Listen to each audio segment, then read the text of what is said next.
Udah di-record? Oke. Bismillahirrahmanirrahim. Assalamualaikum warahmatullahi wabarakatuh. Selamat pagi adik-adik sekalian. Semoga dalam rahmat dan karunia Tuhan Yang Maha Esa ya di hari yang cerah ini. Hari ini tepat jam 7.35 insya Allah.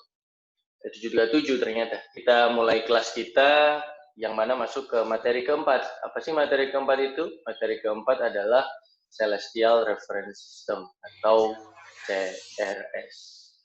Nah, di hari ini kita akan masuk ke materi-materi yang melanjutkan materi pekan ketiga kemarin. Nah, tapi sebelum kita mulai memasuki materinya, saya ingin membuat sebuah istilahnya ini ya, sebuah review singkat lah istilahnya mengenai apa yang sudah kita pelajari pekan lalu, yaitu sistem koordinat. Nah, kalau tidak salah ini kan mirip menjadi tugas Anda ya. Memang saya sengaja untuk memberitahu ini loh ternyata perbedaan dan kesamaannya di antara geosentrik, geodetik, kartesian. Dalam hal ini saya pakai kartesian geodetik, astronomik, topocentrik, dan ada sebenarnya satu celestial, tapi tidak saya masukkan karena tidak cukup slide-nya. Nah, sedikit menjelaskan ulang bahwa ternyata kita bandingkan satu-satu. Geosentrik dan geodetik itu kalau kita lihat gitu ya, arah dan besarannya, arah orientasi dan besaran yang digunakan itu ternyata sama. Arahnya X-nya sama-sama ke Greenwich, Z-nya sama-sama ke kutub utara yang berhimpit dengan sumbu putar bumi. Besarannya sama-sama menggunakan sudut, yaitu lintang dan bujur dalam derajat. Serta tingginya dari permukaan bola atau elipsoid. Nah, yang berbeda hanyalah originnya atau titik nolnya. Kalau geosentrik itu di pusat, kalau geodetik itu di pertemuan antara garis normal dengan bidang ekuator. Nah, kedua hal ini perbedaan intinya ada di situ, ada di titik nolnya. Saya tidak akan banyak menjelaskan karena di video sudah saya jelaskan pekan lalu. Nah, kalau kita bicara kartesian sekarang, baik itu kartesian geodetik maupun kartesian geosentrik, pada dasarnya sama dengan geodetik dan geosentrik, hanya bedanya ada di besaran yang digunakan. Kalau geodetik dan geosentrik menggunakan besaran sudut, kalau kartesian menggunakan besaran panjang. Jadi sudah bukan lintang dan bujur lagi, atau lambda dan V, tapi X, Y, dan Z dalam meter. Nah, itu adalah kartesian geodetik ataupun kartesian geosentrik.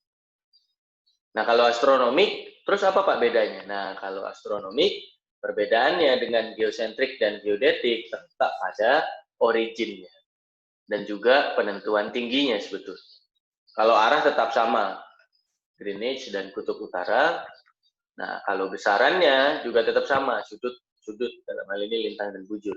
Tapi tingginya tidak diukur dari permukaan bola atau elipsoid, tapi dari permukaan geois.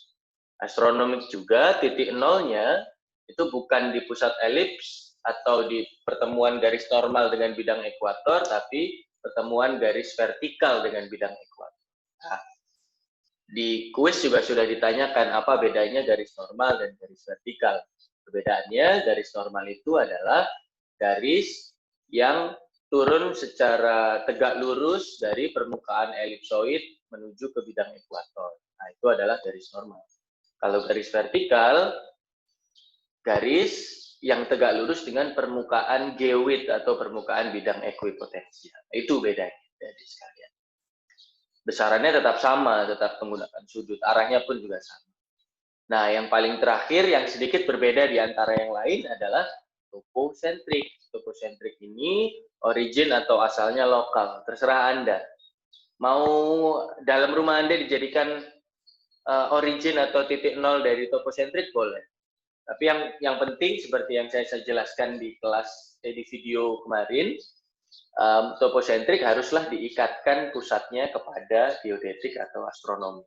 Karena kalau enggak, yang bisa menggunakan hanya Anda saja nanti, orang lain tidak bisa menggunakan. Nah, arahnya berbeda sedikit. Kalau arah geosentrik, geodetik, dan astronomik kan sumbu X-nya ke Greenwich, sumbu Z-nya ke kutub utara. Kalau ini arahnya ke utara ya, ke utara rumah saya di sini, timur, dan zenith. Jadi utara itu bukan ke atas ya adik sekalian. Utara itu ke arah utara. Kalau Anda pakai kompas gitu ya, kompas magnetik, nah arahnya sekitar di situ, di utara. Bukan atas. Kalau atas itu namanya zenith. Nah, mungkin nanti di kuliah penentuan posisi bersama Pak Andri nanti akan dijelaskan perbedaan antara sudut zenith dan sudut elevasi. Itu nanti akan ada perbedaan. Oke, nah besarannya tidak menggunakan sudut, tapi besarannya menggunakan panjang. Sudah jam berapa ini? 42. Oh, tadi 32 ya. Oke, waktunya saya tutup. Bentar ya, saya tutup dulu ininya. Kuisnya.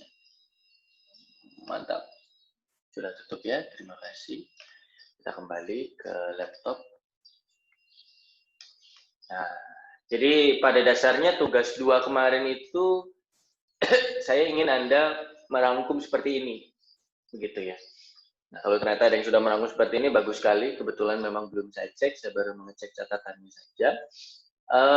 Yang juga ingin saya tambahkan, mungkin beberapa teman-teman atau adik-adik kemarin merasa kebingungan untuk gimana Pak caranya transformasi. Tidak apa-apa, memang tujuan saya bukan untuk membuat Anda bisa menghitung untuk pekan ini. Karena yang menghitungnya nanti di kuliah GG sama Pak Satrio. Kalau sama saya, biar konseptualnya kamu paham, oh saya harus ganti lintangnya Pak, oh saya harus ganti bujurnya Pak, oh saya harus temukan dulu orientasi yang sama dan sebagainya. Jadi itu yang sebenarnya ingin saya masukkan kepada Anda di tugas 2 kemarin. Harapannya besar, harapan saya betul-betul bisa dilakukan dengan baik. Nah, sekarang kita lanjut ya. Kalau ini saya sedikit flashback terhadap yang namanya sistem koordinat. Saya satu lagi flashback lagi, mirip seperti soal nomor 2. Sistem referensi gitu ya. Itu adalah konsep atau teori yang berisikan penjelasan bentuk fisik, geometrik, dan juga penentuan 3 komponen gitu ya, yaitu origin, arah orientasi sumbu, dan besaran yang digunakan. Nah, saya ulangi bahwa sistem referensi itu hanya konsep atau angan-angan. Jadi kalau sudah punya sistem referensi nggak lengkap tanpa kerangka referensi. Walaupun sebaliknya, sistem kerangka referensi tidak akan lengkap tanpa sistem referensi. Mirip pertanyaan nomor 3 dari kuis tadi, bahwa setelah selesai sistem referensi harus direalisasikan dengan kerangka. Nah, ini sebetulnya jawaban dari bagian nomor 2 tadi. Sistem referensi itu perlu didefinisikan agar sistem yang digunakan itu ada 2 hal. Konsisten atau sama terus gitu antara satu orang dengan orang yang lain, dan seragam. Jadi tadi kan ada kata-kata selain 3 parameter utama sistem referensi haruslah gitu ya. Yang pertama adalah konsisten, yang kedua adalah seragam. Jawabannya adalah seperti itu. Mungkin banyak yang miss ya. Jadi sistem referensi itu selain harus memiliki 3 parameter, origin, arah orientasi sumbu, dan besaran yang digunakan, sistem referensi juga harus apa? Juga harus memiliki sifat yaitu konsisten. Jadi kalau sudah ditentukan ya, jangan diganti-ganti di tengah jalan gitu ya. Dan juga seragam. Artinya semua orang itu paham bahwa oke, kalau pakai WGS 84 itu sistem referensinya seperti ini. Originnya kemana, arah orientasinya kemana, besarannya kemana. Tidak satu orang dengan orang yang lain memiliki definisi yang berbeda. Nah, itu namanya bukan seragam dan konsisten. Nah, sekarang kita lanjut adik-adik sekalian. Ini menjadi pertanyaan, dipersilahkan kalau ada yang ingin menjawab, nanti bisa menjadi nilai khusus ya. Jawaban sih, bukan pertanyaan. Nah, kita kan perlu mendefinisikan ini ya, origin, arah orientasi sumbu, dan besaran. Nah, kalau kita lihat dari titik yang kita gunakan sebagai titik 0, ataupun arah orientasi sumbu, tempat kita mengikatkan sumbu-sumbu atau aksis kita, itu kira-kira bisa dibagi menjadi berapa bagian ya adik-adik sekalian. Kalau kita lihat dari asal titik 0 dan juga kemana arah orientasi sumbu itu dikaitkan atau diikatkan. Ada yang bisa jawab? Kira-kira dibagi menjadi berapa bagian? Dibagi menjadi 3 Pak kalau menurut saya. Dibagi menjadi 1 Pak menurut saya. Atau yang lain silakan. Ada yang ingin atau ingin menjawab? Tidak ada ya berarti sudah. Izin menjawab, Pak. Ya, Nawang ya? Iya, Pak. Gimana? Kalau terikat itu ada 2, Pak. Apa tuh? Terikat bumi dan terikat langit. Kenapa kok bisa namanya terikat bumi dan langit? Kenapa kok nggak terikat planet dan terikat Lampung begitu misal kira-kira? Gimana menurut Anda, Nawang? Halo. Kalau buat namanya kenapa terikat bumi, Pak? Mungkin karena bumi kan diketahui gitu, Pak, sama semua orang gitu. Kalau Lampung semua orang belum tentu tahu kan, Pak? Oke. Atau jangan Lampung deh, terlalu lokal. Kenapa kok nggak terikat Greenwich gitu? Sebenarnya yang membuat dia dinamakan terikat bumi itu karena apa sih? Kalau Nawang mau menjawab lagi silakan. Kalau teman-teman yang lain mau menjawab juga silakan. Terima kasih Nawang. Dibagi menjadi 2 kata Nawang. Izin menjawab, Pak. Izin menjawab, Pak. Ya, siapa nih? Anissa dulu kayaknya nih yang menyampaikan. Setelah Anissa nanti siapa tadi? Kok nggak kelihatan? Saya, Pak. Elizabeth nanti. Oke, ini Elizabeth atau Anissa nih? Saya, Pak. Anissa dulu, Pak. Waduh, sayanya banyak. Anissa dulu, Aduh, sayanya banyak. Anissa dulu ya, habis itu nanti Elizabeth ya, habis itu Nabila ya. Silakan Anissa. Kenapa namanya terikat bumi? Karena Bapak jelasin kemarin tuh karena berhubungan langsung dengan bumi. Terus tuh yang kedua, kenapa sih terikat dengan langit? Karena berhubungan langsung dengan langit atau dengan satelit. Terima kasih, Pak. Oke, terima kasih atas jawabannya. Kalau menurut Anissa, karena dari penjelasan saya langsung berhubungan gitu. Nah, kalau Elizabeth mau menambahkan, hubungannya terletak di mana ya, Elizabeth? Izin menjawab, Pak. Ya, kalau silakan. menurut saya, Pak, kenapa dia terikat langit, kenapa terikat bumi? Karena kan bumi itu, Pak, berotasi tuh. Jadi dikatakan terikat bumi, rotasi bumi itu udah mencakup seluruh keseluruhan bumi itu, Pak, baik di Greenwich atau di negara-negara manapun, Pak. Jadi kalau terikat langit, dia itu kan di luar permukaan bumi. Di luar permukaan bumi itu kan di luar angkasa. Terkait benda-benda langit. Jadi itu, Pak, menurut saya, Pak. Oke, terima kasih. Karena kalau terikat bumi udah mencakup semua, kalau terikat langit di luar angkasa ya. Oke, terima kasih Elizabeth. Nabila tadi, antri. Silakan Nabila. Apa menurut Anda? Kenapa kok namanya terikat bumi? Kenapa kok namanya terikat langit? Halo, Nabila. Halo. Sebelah nama siapa itu Anda ya? Izin menjawab, Pak. Oke, Nabila dulu sebentar. Jelita. Izin menjawab, Pak. Ya, silakan. Habis ini Jelita ngomong ya. Oke, silakan Nabila, gimana? Menurut saya, Pak, kalau misalnya sistem terikat bumi itu untuk menyatakan posisi titik-titik dan objek angkasa, seperti contohnya sistem satelit. Sedangkan untuk sistem terikat ke langit itu untuk mendeskripsikan posisi dan pergerakan satelit, Pak. Terima kasih. Kedua-duanya menjelaskan posisi satelit ya. Sedikit koreksi, bumi itu untuk menjelaskan posisi di permukaan bumi harusnya Nabila ya. Tapi nggak apa-apa, terima kasih. Terakhir, silahkan kepada Jelita untuk menjawab juga. Kalau yang sistem terikat bumi itu sumbunya ikut berotasi bersama bumi. Kalau yang sistem terkait langit itu sumbunya diikatkan kepada benda langit. Siap, terima kasih. Nah, inilah jawaban yang saya tunggu. Kenapa kok dinamakan terikat bumi? Ya karena sumbunya itu ditaruh dengan sesuatu yang ada di bumi, sehingga dia ikut berotasi atau ikut bergerak dengan bumi. Seperti yang tadi barusan disampaikan oleh Jelita. Tapi sebelumnya saya mengucapkan terima kasih Anissa, Elizabeth, Nawang yang tadi yang pertama, dan juga ada Nabila yang menjawab dengan baik. Nah, jadi saya sampaikan bahwa kenapa dinamakan terikat langit karena memang origin atau titik asalnya dan arah orientasi sumbunya itu mengarah pada sesuatu yang ada di langit. Itulah kenapa namanya terikat langit.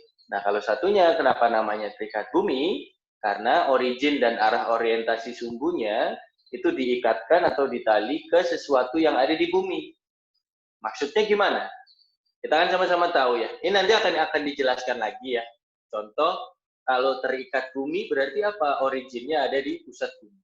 Arah orientasi sumbunya, sumbu X-nya misal ke meridian Greenwich, sumbu Z-nya ke atas atau ke kutub utara. Nah, itu kan sama-sama yang ada di bumi. Nah, kalau yang terikat langit gimana, Pak? Nah, kalau terikat langit akan saya jelaskan di pekan ini. Slide selanjutnya. Nggak keluar. Oke. Nah, ini ya. Betul sekali. Bahwa melihat dari komponen pendefinisian sistem referensi, ya contoh ini sebenarnya, ini saya lupa ya, bahwa saya sudah menyiapkan ini kok tidak itu. Jadi misal contoh ya, kalau Anda buat ini di pusat bumi, berarti ini kan terikat dengan bumi ya. Ketika bumi itu berubah bentuknya menjadi datar begitu atau menjadi seperti ini kan bisa jadi pusatnya berubah ke sini. Maka seharusnya kalau sistemnya terikat bumi ya adik-adik sekalian, nanti nolnya tidak di sini lagi tapi berubah ke sini. Nah, tapi berbeda apabila Anda membuat sistem terikat langit yang titik nolnya itu bukan di sini, tapi titik nolnya misal di sini. Nah, ini mau hancur pun, bumi mau hancur gitu pun, ini kan tetap ada ya, tetap bisa didefinisi. Walaupun ketika bumi hancur ya tidak ini ya berarti ya, tidak apa namanya, sudah tidak mementingkan lagi, sudah nggak ngurus lagi urusan sistem koordinat begini kalau bumi sudah hancur. Jadi gitu adik-adik sekalian.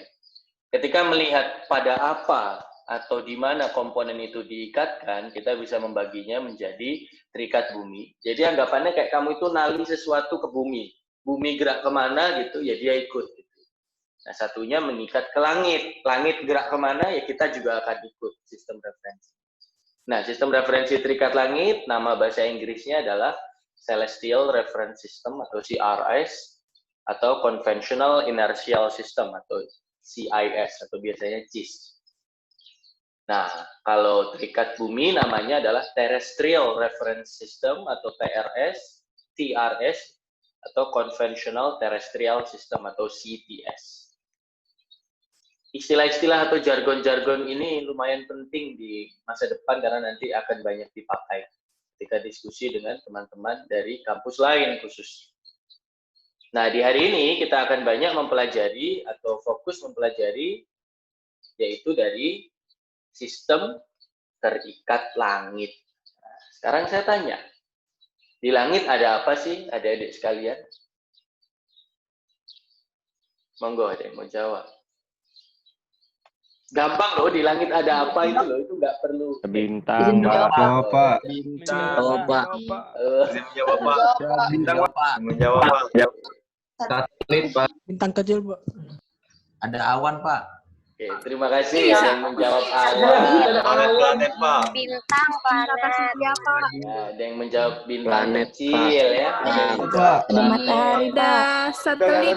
Ada satelit, Pak. Ada bima sakit. Android, Pak. Ada bulan, Pak. Terima kasih. Perangi bumi, Pak.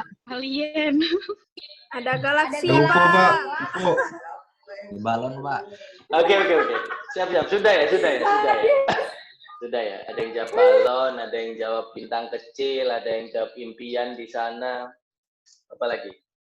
Galaksi dan yang lain-lain. Boleh. Betul semua ya, kecuali bintang kecil ya. Itu namanya ada nostalgia masa kecil. Nah, bahwa ternyata di langit itu ada banyak hal. Nah, sekarang pertanyaannya, kenapa sih kita harus mengikat diri kita atau mengikat sistem referensi itu ke langit? Kenapa sih kita harus mengikat sesuatu yang ada di langit? Kenapa nggak kita ngikat di bumi aja? Nah, sekarang pertanyaan saya, belum loh ya. Ya wes. Gak apa-apa. Tadi siapa ini? Muhammad Rozi ini atau siapa ini? Iya, Pak. Ya, silakan. Kenapa kita harus mengikat langit? Kok nggak cukup mengikat bumi aja? Karena bumi itu terus bergerak dan berubah, Pak.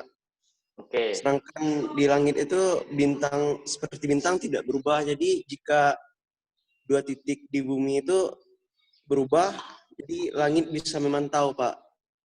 Oke, terima kasih, Rozi. Persis seperti yang saya jelaskan di video kemarin, kalau tidak salah ya, menggunakan contoh Tamara, Putri, dan siapa satunya saya lupa ya. Ya itulah, teman Anda. Intinya, kalau ada orang di bumi, dan ada lagi orang di belakangnya, sama-sama di bumi, ketika mereka sama-sama bergerak, seperti kalau Anda di dalam sebuah kereta yang berjalan bersamaan, itu kan Anda menganggap orang tersebut tidak bergerak gitu ya. Padahal sebetulnya Anda sama-sama sedang bergerak di dalam sebuah kereta. Atau kalau kereta kurang relate karena orang Sumatera yang punya kereta cuma Lampung dan Medan, naik bis saja lah. Nah, kalau Anda naik bis ALS, satu sopir, satu kernet gitu ya, apakah kernet tiba-tiba merasa, loh sopirnya kok menjauh dari saya? Ngeri ya kalau sopirnya menjauh dari kernet, itu berbahaya nanti bis ALS ya kan. Nah, jadi ketika sama-sama bergerak di dalam bis ALS tadi, ternyata sopir dan kernetnya itu menganggap mereka berdua tidak bergerak, alias tidak mengalami pergerakan bagi dia, karena mereka sebenarnya sama-sama bergerak. Nah, baru bisa dibilang sopir dan kernet itu bergerak ketika ada orang ketiga yang menonton dari pinggir jalan, yang minta telolet nah, bis ALS-nya lewat, nah itu berarti kan bagi dia bis ALS-nya kan bergerak. Nah, analogi yang sama kita pakai, bis ALS kita ganti menjadi bumi, orang di pinggir jalan kita ganti menjadi langit. Pergerakan titik-titik yang ada di bumi itu bisa dilihat atau bisa dimonitor apabila kita mengikatkan dengan langit. Nah, betul, terima kasih tadi Rozi ya. Kenapa kok harus diikatkan dengan langit gitu ya? Pertanyaannya tadi yang Rozi sampaikan ke saya kan, bintang di langit itu tidak berubah posisinya. Nah, sekarang saya tanya balik kepada kalian. Apakah kalian pernah tahu bintang itu berubah atau tidak posisinya? Seperti contoh di gambar ini ya. Ini ada banyak sekali bintang dan ada banyak sekali objek-objek di luar sana.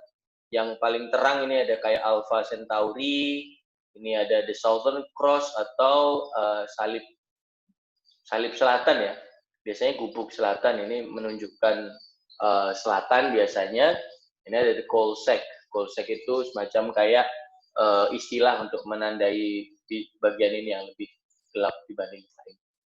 Nah, ini hanya bagian kecil saja. Nah, kalian pasti harusnya bertanya-tanya ya, apakah sebenarnya Alpha Centauri ini bergerak, Pak? Apakah bintang yang ada di sini ini, bintang yang ini bergerak atau tidak? Jawabannya sebenarnya ada adik sekalian. Mereka itu bergerak. Ya, tetap bergerak sebetulnya. Tidak ada sesuatu di dunia ini yang lembam sama sekali sebetulnya. Lembam itu maksudnya tidak bergerak gitu ya.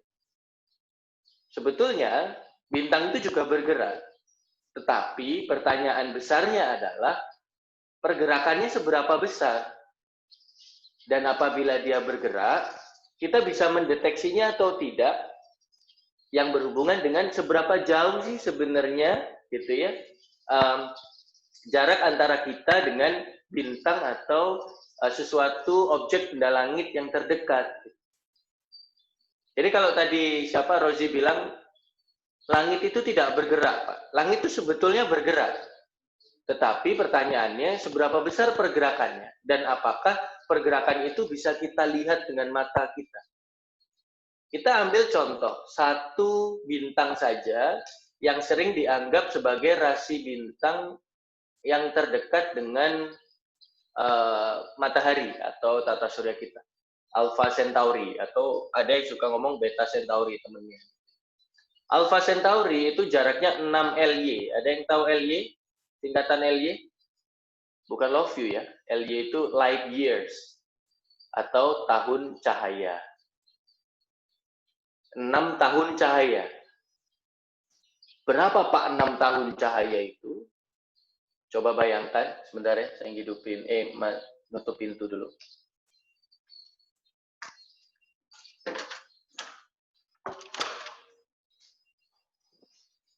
Oke, lanjut lagi. Seberapa jauh sih 6 tahun cahaya itu ada adik sekalian?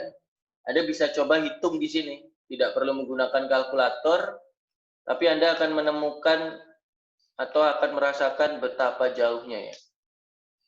6 tahun cahaya dikali 365 hari dikali 24 jam dikali 60 menit dikali 60 detik, karena kecepatan cahaya berapa? Setiap detik 2 kali 10 pangkat 8. Jadi jarak Alpha Centauri yang ada di sini itu 6 light years, alias 6 kali 365 kali 24 kali 60 kali 60 kali 2 kali 10 pangkat 8. Kalau pakai kalkulator Casio kayaknya sudah ngambek itu. Nolnya kebanyakan. Artinya apa? Bintang terdekat aja jauh banget gitu ya. Dia bergerak memang. Tapi apakah gerakannya bisa kita deteksi? Oh, jaraknya aja udah ampun nggak gitu. Akhirnya begitu ya. Ahli-ahli fisika di tahun 1800-an itu mulai membuat teori atau mulai mengasumsikan bahwa di langit itu terjadi sebuah fenomena yang mengikuti hukum gerak Newton. Masih ingat hukum gerak Newton? Apa tuh hukum gerak Newton? Hukum gerak Newton ada berapa? Hukum Newton itu ada 3. Ya kan? Hukum pertama, sigma F sama dengan 0. Yang kedua, F sama dengan M kali A. Yang ketiga, F sama dengan min F atau aksi sama dengan reaksi. Nah, yang kita gunakan adalah hukum pertama Newton. Hukum yang menyebutkan bahwa ketika sebuah benda bergerak akan cenderung bergerak, benda berhenti akan cenderung berhenti. Karena tidak terjadi gaya eksternal yang bekerja pada benda tersebut, alias sigma F sama dengan 0. Nah, ini kita ibaratkan dulu ya, ketika Tuhan membuat semesta ini, gitu, Alpha Centauri itu disuruh gerak pelan-pelan, 5 cm setiap tahun. Misal, setiap tahun cahaya gitu misalnya. Setiap tahun, bukan tahun cahaya, sorry, setiap tahun. Nah, akhirnya si Alpha Centauri itu contoh ya, ini tidak real, akan bergerak 5 cm setiap tahun. Tapi yang lainnya juga bergerak dengan kecepatan yang sama 5 cm setiap tahun, karena tidak ada gaya outside atau outside force atau gaya luar yang bekerja pada sistem itu. Akhirnya kalau orang lihat dari luar, mereka akan terlihat sama terus gitu. Atau kalau dalam bahasa fisika adalah mengalami inersia. Kecepatannya dianggap sama. Atau kita bisa asumsikan bahwa dia tidak bergerak karena dia sama aja terus. Walaupun dia bergerak begitu ya, walaupun dia sebenarnya bergerak, tapi bergeraknya bersama-sama. Sehingga kita bisa anggap dia itu inersia. Atau kalau yang kimia dasarnya kemarin A, masih ingat gas inert ya. Gas inert adalah gas yang tidak ingin berubah. Yang sudah tangguh, sudah sip, saya nggak mau ngapa-ngapain lagi, nggak mau lempar elektron, nggak mau lempar proton ataupun yang lain, atau nerima proton pun nggak mau. Gas inert, ya mirip dengan konsep inersia. Jadi sigma F sama dengan 0, atau sering kita anggap bahwa dia itu diam atau konstan pergerakannya, sehingga kita tidak perlu mencari dinamikanya, alias kita tidak perlu mencari seberapa banyak sih Alpha Centauri itu gerak. Kalau saya buat Alpha Centauri ini sebagai referensi koordinat saya, tidak perlu dicari pergerakannya berapa, karena kita anggap dia itu inersia. Nah, kalau Anda membayangkan seberapa banyak sih Pak tata surya yang ada di dekat kita itu, bisa lihat di pojok kiri bawah yang berputar-putar ya. Ini adalah bukan rasi bintang, tata surya yang jaraknya 0 sampai 8 tahun cahaya di dekat kita. Jadi ada Sirius, ada Procyon, lalu ada Cygni, ada Kuiper, dan yang lain-lainnya ya. Ada Epsilon itu. Dan itu sebenarnya jauh ya kalau Anda lihat 6 tahun cahaya aja kalkulator sampai ngambek gitu, apalagi nanti jauh. Nah, sifat inersia ini atau sifat yang tidak bergerak tadi itu, yang dianggap tidak bergerak itu, menjadi faktor penentu utama kenapa CRS atau Celestial Reference System digunakan sebagai referensi utama dalam positioning di permukaan bumi. Yang tadi sudah dijelaskan dengan baik sekali oleh Rose. Jadi kenapa kita harus lihat ke bintang gitu ya? Bukan gara-gara lagunya Coldplay ya. Jangan-jangan Anda tidak tahu lagunya Coldplay yang liriknya saya ambil sebagai judul ini. Mungkin tidak perhatian. Yuk kita lanjut. Nah, berarti kalau kita buat bintang itu sebagai sistem referensi, pendefinisiannya gimana, Pak? Kita harus sama-sama tahu bahwa mendefinisikan sistem referensi itu tetap harus mengikuti apa? Mengikuti kaidah sistem referensi yang berlaku. Harus mendefinisikan minimal 3 hal. Origin, apalagi tadi, arah orientasi, dan juga besaran yang digunakan. Nah, dulu sebelum tahun 98, masih baru banget ya. Saya sudah umur 5 tahun. Anda masih dalam angan-angan kayaknya tahun 98 kan. Nah, sebelum tahun 98, itu orang-orang itu masih menggunakan konsep lama, adik-adik sekalian. Atau kita bisa bilang traditional definition. Orang itu masih mendefinisikan 3 komponen CRS itu dengan cara yang lama. Nah, cara yang lama ini apa? Yang pertama, CRS didefinisikan arahnya, sumbu Z-nya itu mengarah ke North Celestial Pole atau NCP. Nah, kalau kamu typo nanti bukan jadi NCP, jadi NCT nanti ya. Nah, NCP ini itu berhimpit dengan sumbu rotasi atau sumbu putar. Itu kalau dalam bahasa Inggris ini adalah rotation axis. Dan ingat adik-adik sekalian ya, bahwa bumi ini apa bumi ini adik-adik sekalian? Bumi itu tidak lurus begini ya. Bumi itu miring 23,5 derajat.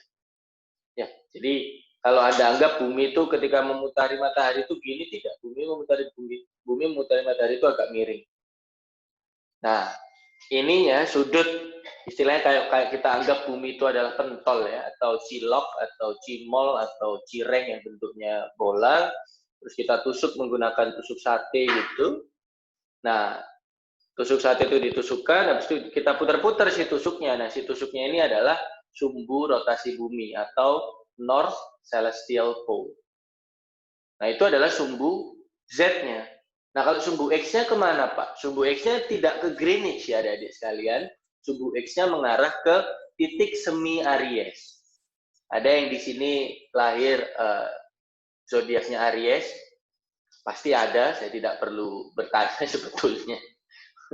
Nah, kenapa kok dinamakan Aries? Karena dulu di tahun 1600-1700, posisinya itu pas di dekat Aries. Adik-adik sekalian. Nah, kalau Anda bisa lihat di sini ada Aries. Nah, tapi ternyata sebenarnya ketika waktu titik semi Aries, ini biasanya kalau bahasa Inggrisnya itu first point of Aries atau vernal equinox, ketika lama siang dan malam itu sama, terjadi di bulan Maret atau April biasanya. Nah, karena pergerakan bumi itu sekarang itu sudah tidak di dekat Aries lagi. Ternyata titik semi Aries itu. Titik semi Aries berada di dekat Pisces. Nah, Pisces kan di sini. Nah, ada di sini lokasinya. Ini biasanya terjadi di bulan Maret atau di bulan April. Nah, ini kan ada titik ya, adik-adik sekalian, vernal equinox. Nah, titik inilah mengarah ke sini nih. Ini adalah titik yang dijadikan sumbu X kita. Jadi kalau ditanya sumbu X-nya mengarah kemana? Ke vernal equinox, Pak. Di mana vernal equinox itu ada di dekat rasi bintang Pisces ketika bulan Maret atau April ketika vernal equinox terjadi. Jadi sumbu X-nya ngarah ke sana, sumbu Z-nya ke sumbu rotasi bumi, sumbu X-nya ke situ gitu. Sumbu Y-nya kemana? Ya tinggal dilengkapi ya dengan 90 derajat dari sumbu X dan 90 derajat dari sumbu Z untuk mendapatkan ortogonal atau tegak lurus. Ya, paham lah pasti Anda. Nah, tapi adik-adik sekalian, ini yang perlu saya tambahkan, bahwa sebelum tahun 98, teknologi itu masih belum seberapa berkembang dengan baik, khususnya untuk penentuan posisi-posisi bintang di langit. Jauh engkau berada ya. Nah, nyanyi nanti jadi. Nah, North Celestial Pole dan juga Vernal Equinox ini tuh masih dianggap ada gerakannya gitu. Jadi dia sebenarnya dianggap inersia, tapi masih dianggap ada gerakannya. Gitu. Gerakannya juga tidak gede-gede banget. Nah, kita menghitung gerakannya. Gerakan dari mana, adik-adik sekalian? Gerakan dari sumbu Z, puter-puternya gini kemana gitu ya, dan sumbu X. Gerakannya itu kemana? Nah, setelah diketahui gerakannya, baru kita bisa menentukan posisi-posisi bintang dari sistem koordinat CRS ini. Contoh, misal, ini kan ada bintang namanya Deneb ya, dalam rasi Cygnus. Dan juga ada bintang Soder dan Albireo di rasi bintang Cygnus. Nah, kalau kamu anggap di sini X-nya 0, Z-nya misal dianggap mudah saja, Z-nya ke sini gitu ya. Ini Z, lalu X-nya itu mengarahnya ke sono, ini masuk ke dalam gambar gitu ya. Maka kita akan bisa mengetahui koordinat Deneb, Soder, dan Albireo ini. Termasuk koordinat Vega, Sirius, Enif, Shead, Mirach, Almach, dan yang lain-lainnya.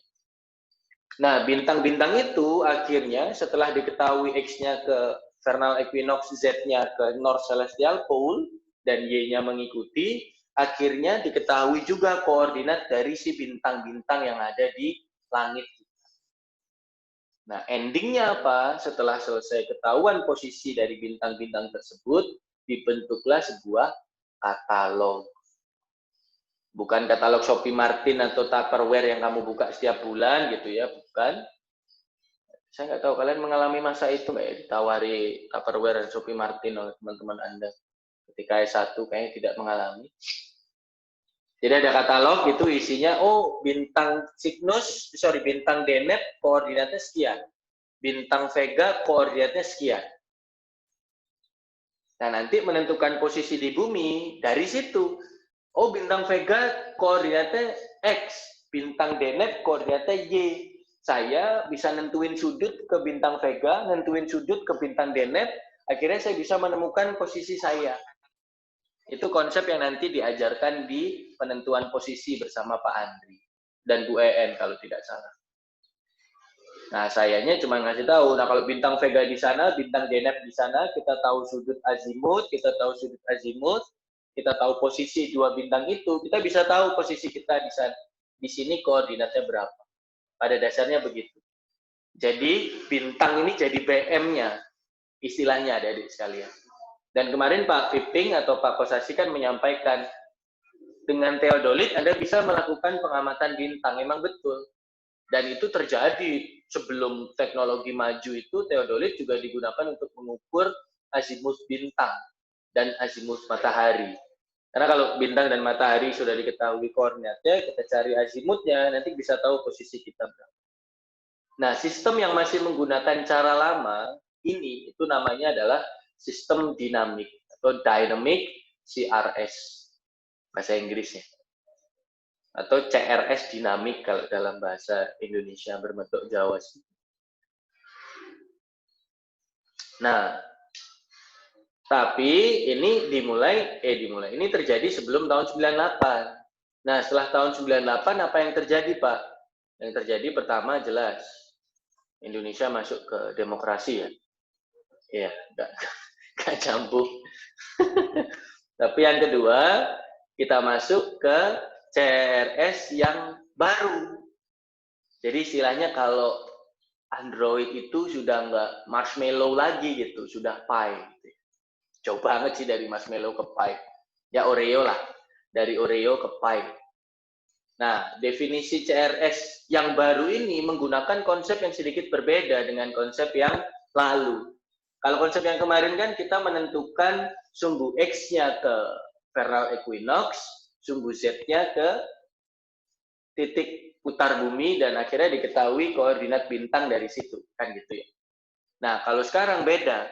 Kalau sekarang kita menggunakan sebuah benda langit, yang benda langitnya itu mirip seperti nama Ketua PPLK 2019. Nama Ketua PPLK 2019 istilahnya apa? Bukan nama ketuanya, nama ketuanya si Wahyu Rafdi ya. Iya, betul.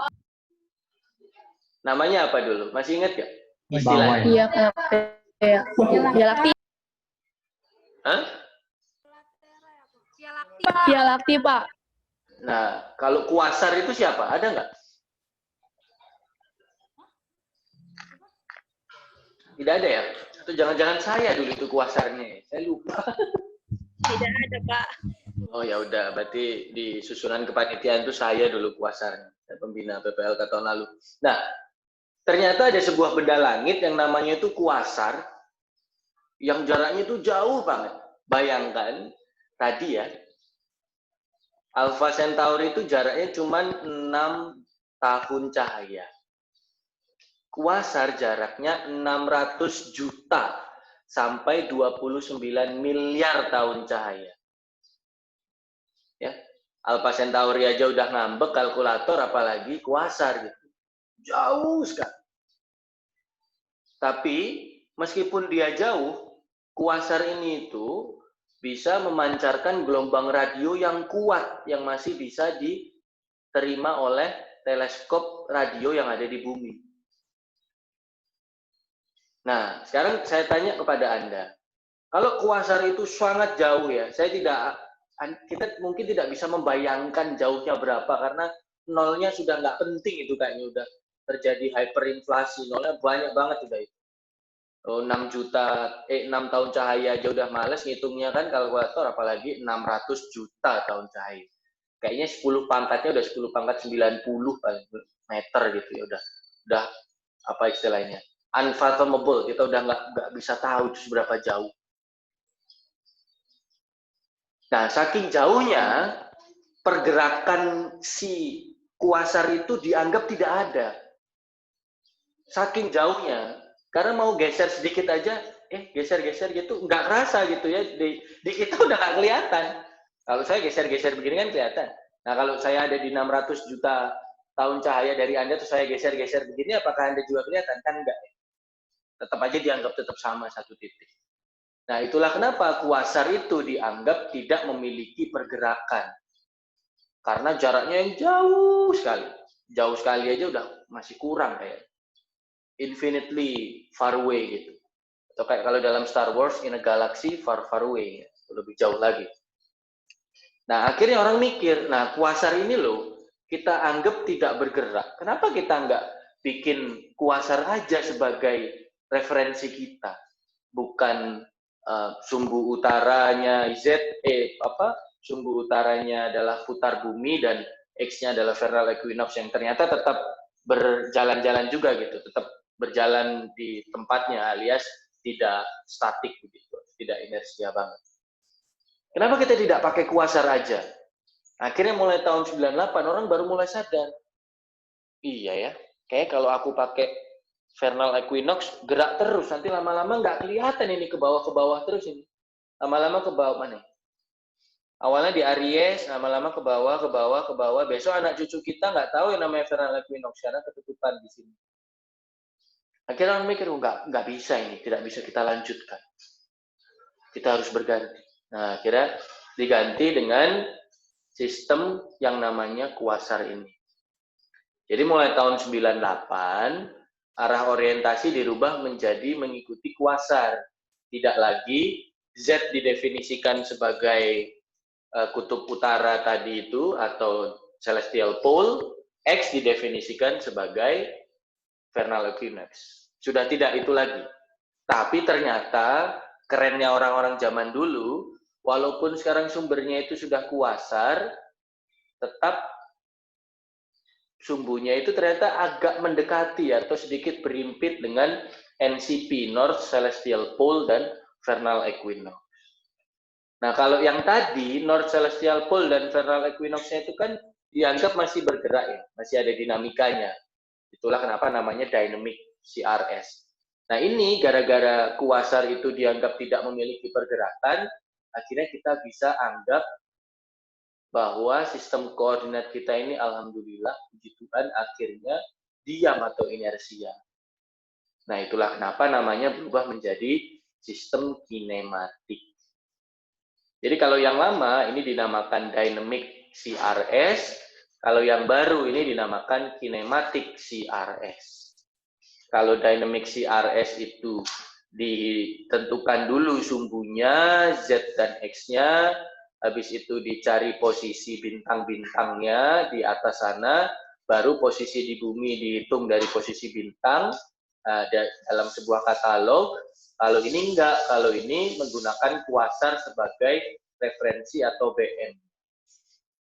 Karena kuasar itu dianggap tidak berubah, alias kalau sama Tuhan ya, sama Allah Subhanahu wa taala, kuasar itu kayak dipaku di mana di langit gitu. Tok tok tok. Kamu diam aja di sini, enggak usah gerak-gerak.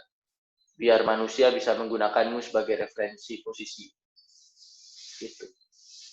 Itu baru terjadi mulai tahun 98. Gitu ya. Sebelumnya masih Orde Baru, enggak. Sebelumnya masih menggunakan definisi yang lama. Nah, kita lanjut. Sampai sini kalau ada yang mau ditanyakan atau masih bingung dipersilahkan. Karena slide-nya sisa 3 lagi. Adakah yang mau ditanyakan? Izin bertanya, Pak. Yuk, siapa Pak. nih? Perkenalkan, saya Muhammad Rehan Setiawan. Ya, gimana Rehan? Gini Pak, yang sebenarnya saya tanyakan itu bagaimana sih cara ilmuwan itu bisa menentukan atau menemukan sesuatu yang tidak mungkin digapai manusia gitu Pak. Seperti halnya kuasar Pak. Kuasar ini kan sudah dalam logika kan nggak bisa ditemuin sama manusia gitu Pak. Yang jaraknya itu udah jauh banget lah. Nah, bagaimana sih ilmuwan itu bisa menemukan kuasar ini dan menjadikan kuasar ini sebagai sistem referensi yang gak gerak gitu maksudnya. Oke. Ya, gitu, Pak. Terima kasih Rehan, pertanyaan yang sangat baik ya. Gimana sih Pak cara orang nemuin kuasar gitu? Kuasar itu kalau boleh saya sampaikan itu baru ditemukan akhir-akhir ini. Kenapa kok baru ditemukan akhir-akhir ini? Karena kalau Anda lihat langit, itu kira-kira Anda bisa membedakan mana yang planet, mana yang bintang, mana yang sumber yang lain nggak? Kan tidak bisa ya. Satu-satunya cara yang bisa Anda gunakan hanyalah merekam berapa intensitas atau kekuatan dari cahaya yang dipancarkan oleh si benda di langit itu. Kalau dalam contoh ini warnanya kayak biru-biru begitu. Ini ada namanya warna merah. Ini ada warna kayak hijau-hijau gitu, dan ini ada yang ada yang warnanya kayak kuning gitu. Nah, ini masih dalam ranah tampak adik-adik sekalian. Ranah tampak itu adalah ini tuh optik. Ya, ini perlu saya sampaikan. Optik itu apa? Yang bisa dilihat oleh mata kita. Ada bintang atau sebuah benda langit yang dia itu memancarkan sesuatu yang tidak tampak oleh mata, tidak kasat mata. Bukan setan, tapi gelombang inframerah namanya. Atau gelombang radio, biasanya ngomongnya orang-orang lain. Nah, gelombang radio ini, kalau optik itu ditangkap oleh teleskop yang biasanya kita pahami kayak Bosya begitu, kayak kalau Anda ikut OAIL terus kelihatan bulan gerak set, nah itu adalah teleskop optik ya. Nah, kalau teleskop inframerah atau teleskop radio itu bentuknya nggak kayak teleskop. Bentuknya seperti parabola, Mola TV nggak ada parabolanya. Parabola Astro kalau zaman dulu saya kecil, atau parabolanya Indovision, kabel vision itu, nah yang kayak gitu. Tapi gede banget. Dia itu tujuannya untuk menangkap sinyal radio yang dipancarkan oleh apapun yang ada di belahan bumi kita ini. Dia hanya menerima saja. Nah, setelah dia menerima, ini saya ceritakan sedikit. Setelah dia menerima, mereka itu kaget, peneliti dulu itu.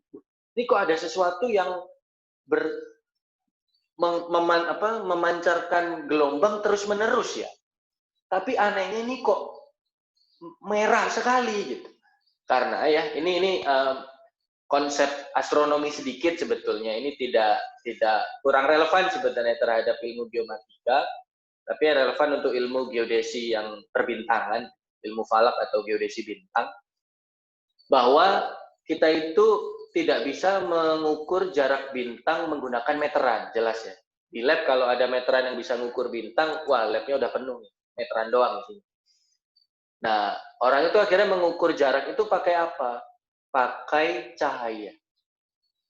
Gimana maksudnya, Pak? Orang itu akan melihat dari satu waktu ke waktu yang lain. Apabila si bintang itu mengalami perubahan sinar itu maksudnya warnanya berubah. Ini kalau dalam konsep astronomi itu namanya redshift. Nah, ketika redshift-nya itu sangat besar, maka kita bisa simpulkan bahwa dia itu sangat jauh.